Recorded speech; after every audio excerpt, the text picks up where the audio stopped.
All right, we are back with our food storage things that we can, what can we cook with our food storage? My sisters have asked for the spaghetti that we've had when we were young. So this is a modified version of what my mom made when we were little, and she would make lots of it with home cooked and canned tomatoes and whatnot. I don't do that because I don't eat enough of them, but this is what we have. We're going to have hamburger and either diced or crushed tomatoes. I'm going to use the crushed ones and then look at the diced ones and see if I need extra. We have cream of mushroom soup and tomato sauce. You can use passata. You don't have to use this at all, or you could just use tomato paste, but we are also going to use tomato paste because I like it tomatoey. And because we're pulling from our food storage, this is frozen chopped onions. And since I don't have any green peppers, this is frozen chopped colored peppers. These are red and yellow and orange. We're also going to use chopped garlic and a packet of spaghetti sauce seasoning. You can get any kind you want. I like this kind just because it's really mild. And then we've got salt and pepper and Italian seasoning blend, and we will make it with regular old spaghetti noodles. And then we'll have a dash of, this is red wine vinegar, just plain, nothing fancy, and this is olive oil. So to get this started, we are going to cook our onions and our peppers together. And we're gonna do that part way first before we cook our hamburger, because we're gonna cook our hamburger in the nice flavoring of the onions and the peppers. And I just put in probably about a half a cup of each. Chopped and thawed out, they would have filled about a half a cup. When I do chop these and store them, I flatten the bag as much as I can so that it freezes faster and it also unfreezes faster. But they're also really easy to break apart into pieces once they are frozen. And that helps you partition them out for when you need to use them. And this recipe uses, while these are cooking, I'll show you, cream of mushroom soup. You don't have to use the cream of mushroom soup. If your family is lactose intolerant, this brand and many others have cream in them. So it is not safe for those of you who are allergic to milk or lactose intolerant. However, you can buy non-cream versions. So you can buy non-dairy versions. If you just don't want to risk it, there's a couple of other things you can do. You can just add mushrooms. Cook them just like you would cook mushrooms, whatever kind you like. Or if you have a freeze dryer or want to buy a freeze dryer, you can freeze dry mushrooms and crush them up into a powder. I've even seen powdered mushrooms in health food stores. You can use those to, it smells good already. You can use those to bulk up your sauce a little bit. It won't get as thick or as creamy as it would if you were using the cream of mushroom soup, because it does have other stuff in it that helps with that. But the cream of mushroom soup does make it taste creamy. It does make it taste kind of full, and it gives it a really great mouth taste to it. And this is one of those recipes that I have modified because my family is small. This is a pound of ground beef, and this particular one is the less fat version because I don't really need a lot of fat in spaghetti sauce. But you can use the high fat versions if you want. You can use turkey. For a lot of years I did use turkey because it was a lot cheaper to use ground turkey than it was to use ground beef, and we're there again. So if you want to use ground turkey in this, it tastes just almost exactly like the ground beef. You get a little less beefy flavor, but it's also really, really delicious. So at this point, we're just going to cook the onions and the peppers and the meat together, and we will come back when that is finished. Okay, this looks just about done. Everything's softening up. The meat is browning. It's delicious. It smells really good too.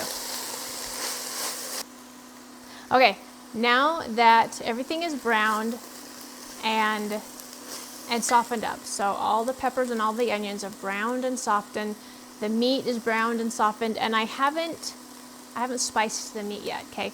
So I'm gonna add the cream of mushroom soup, and I'm not gonna salt the meat before I add the soup, because in the past I have salted it too much and added the soup and it didn't quite max. So we're gonna add this gloopy gloppy cream of mushroom soup.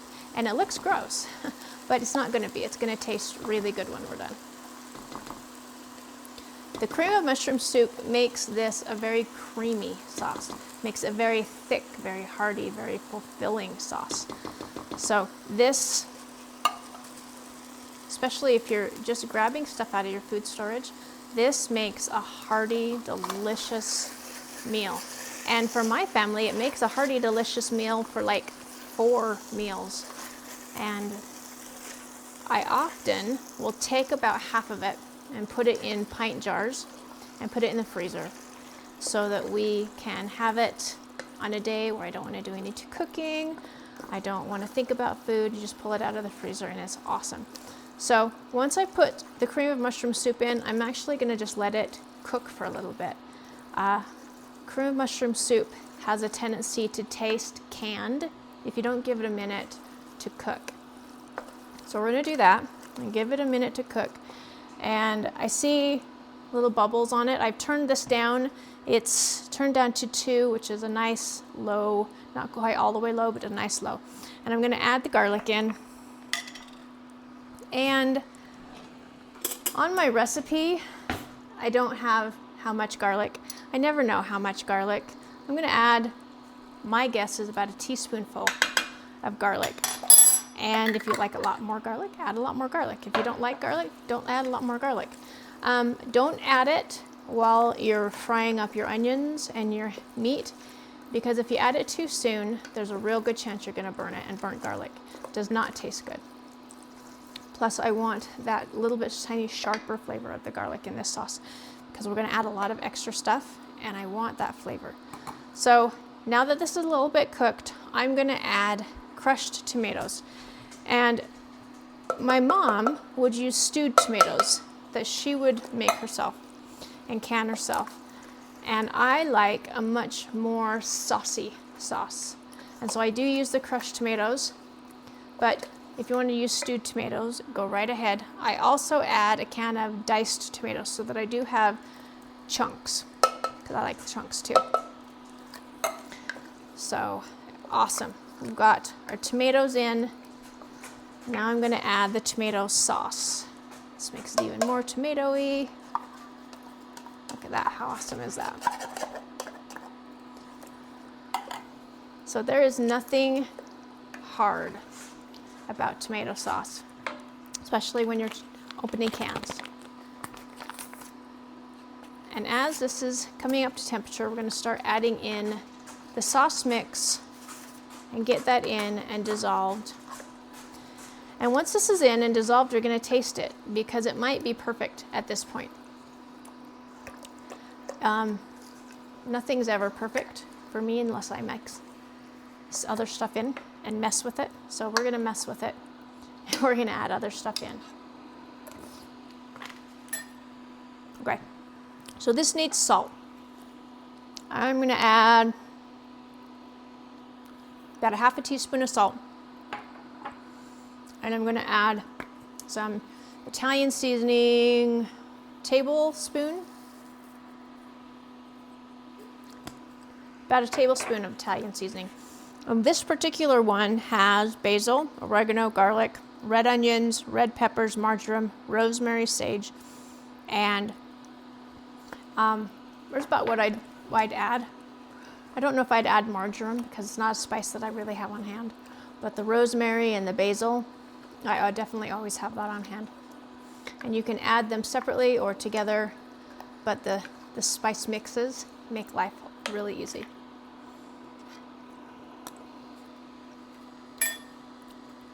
Needs more salt. And gonna need some pepper.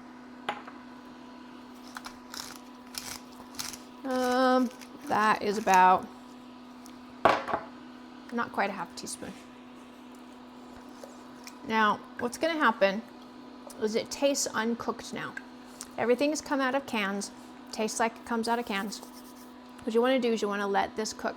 I'm gonna simmer this for probably 15, 20 minutes. Everything's already cooked. You can eat it like this if you want, but it's cold. But it's going to get better and better and better the more and the longer that you cook it.